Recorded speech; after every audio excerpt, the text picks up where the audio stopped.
Durante el último año y medio, el virus del ébola ha puesto a países enteros en África Occidental en una grave crisis social, humanitaria y económica. Oficialmente, 11.300 personas en Liberia, Sierra Leona y Guinea han fallecido y al menos otras 17.000 han sobrevivido. Después de soportar dos oleadas del brote del ébola, ya solo parecen haber algunos casos aislados en Guinea. Sin embargo, los investigadores están descubriendo lo que podría ser el inicio de una tercera oleada del ébola, debido a que un porcentaje aún por determinar de los supervivientes, que se creían libres del virus, están ahora empezando a recaer de la enfermedad. Estos casos imprevistos están siendo calificados como anomalías.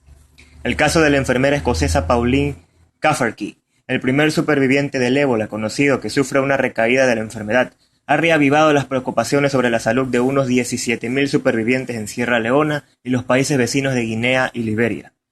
Los médicos y los funcionarios de salud en Sierra Leona han declarado que se ha producido un puñado de muertes misteriosas entre pacientes dados de alta, que temen podrían ser algún tipo de recaídas en el ébola, lo que ha alimentado el temor de que el virus mortal quizás puede perdurar mucho más tiempo de lo que inicialmente se pensaba en el cuerpo, causando otras complicaciones potencialmente letales.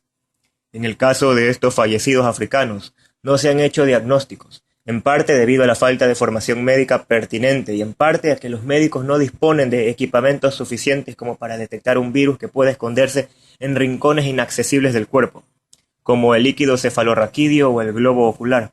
En el caso de la enfermera Keferke, el virus en el cerebro le ha causado meningitis.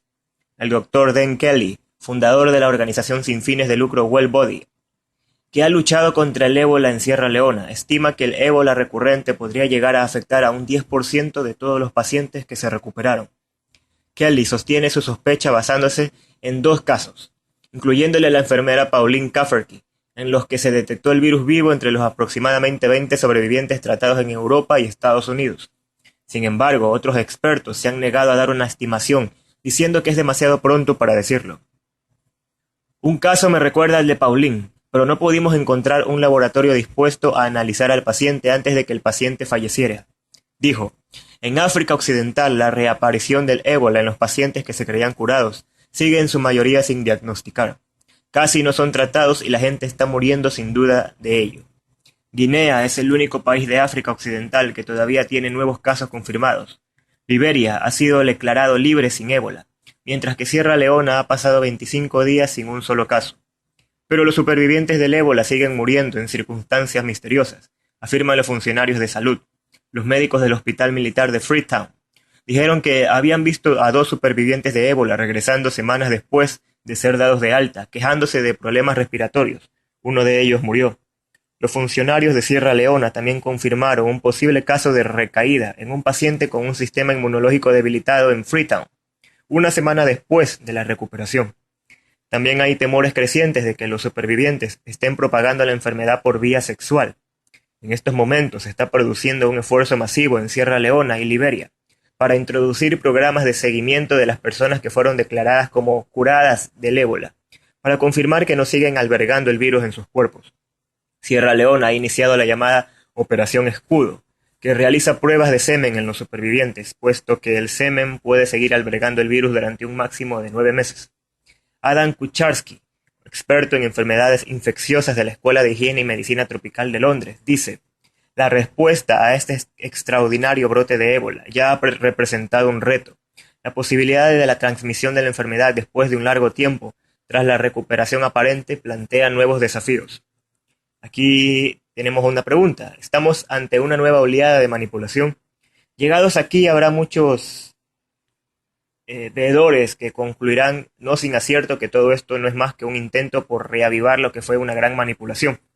Recordemos que cuando se desató la paranoia mediática hacia la epidemia de ébola a finales del 2014, numerosos medios alternativos calificaron esta epidemia de manipulación masiva. Muchos de ellos sostuvieron desde los inicios de la crisis que todo era una manipulación y que la epidemia era una gran mentira, o como mínimo es que estaba siendo sobredimensionada con fines económicos. Pasando el tiempo y viendo cómo el tema del ébola ha desaparecido de repente del imaginario público, uno podría concluir que estos medios alternativos acertaron plenamente.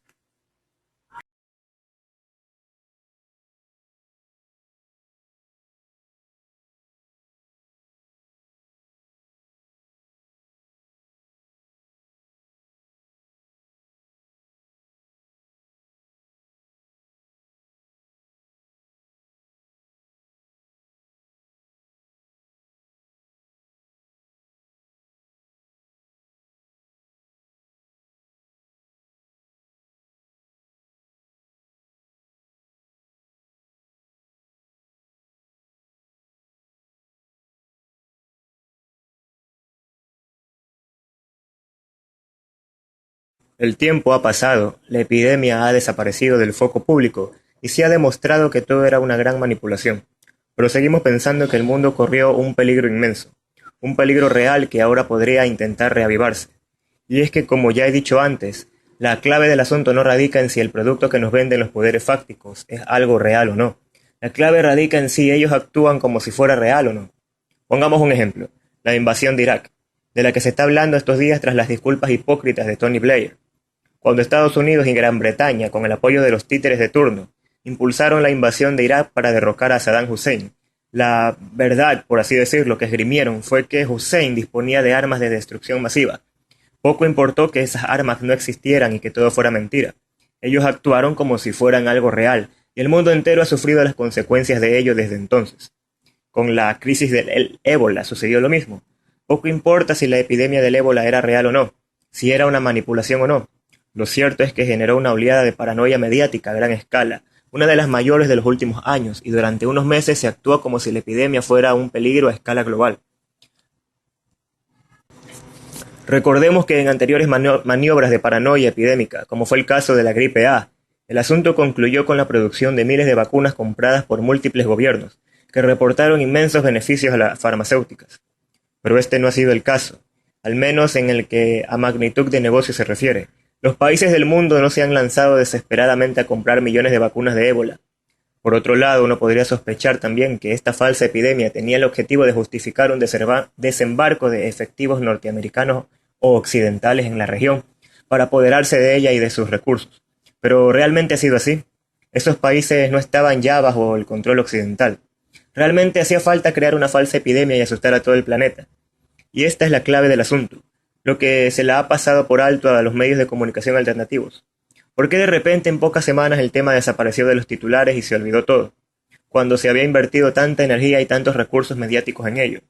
¿Por qué nadie se preguntó por esto, que era el punto clave de todo el asunto? Si centramos nuestra atención en el volumen y el tono de la narrativa mediática que se produjo acerca del ébola, y en la inversión del tiempo y recursos mediáticos volcados en el asunto, podemos concluir que toda esta crisis orquestada estaba sentando las bases para un evento a gran escala. El peligro era real, aunque la epidemia fuera una invención. Estuvimos al borde de sufrir una pandemia global, posiblemente tan falsa como las armas de destrucción masiva de Saddam Hussein. Pero las consecuencias sobre nuestras vidas iban a ser muy reales y tangibles, como las bombas que cayeron sobre Irak. Todas las piezas estaban situadas sobre el tablero, solo quedaban un par de movimientos para realizar el jaque mate. Y sin embargo, todo se detuvo de repente. Toda la inversión mediática se fue al traste y el tema fue barrido bajo la alfombra de forma disimulada como si nunca hubiera sucedido. Alguien o algo detuvo lo que iba encaminando a ser un problema muy grande, con efectos enormes. Parece como si esta enorme manipulación necesitara de un consenso generalizado, y a última hora alguien importante se hubiera negado a colaborar o incluso hubiera amenazado con destaparlo todo. Desgraciadamente no tenemos pruebas de ello, solo sospechas, y son sospechas que se fundamentan exclusivamente en la extraña forma en que se ha producido la narrativa de todo este asunto. Lo más probable es que nunca sepamos lo que sucedió realmente con la crisis del ébola. Hace un año estuvimos al borde del abismo, y ahora hay indicios de que esas mismas fuerzas que orquestaron esta inmensa manipulación y que tuvieron que desmontar precipitadamente, podría volver a la carga con un nuevo subterfugio. El argumento de que las personas que contrajeron el ébola y se creían curadas, en realidad podría estar albergando el virus en estado de letargo en su interior, podría dar pie a una nueva narrativa aún más maliciosa que la que se había concebido inicialmente. Es un argumento narrativo potente.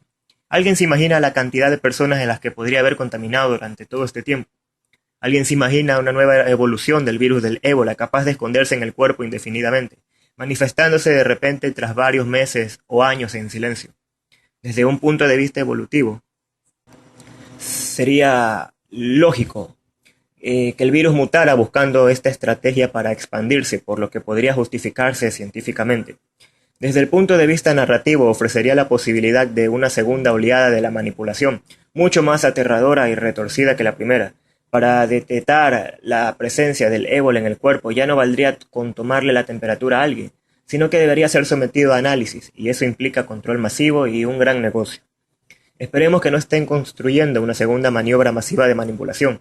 De hecho, creo que no es así, y que no se atreverán a incurrir en el mismo error, pero la posibilidad vuelve a estar sobre el tapete.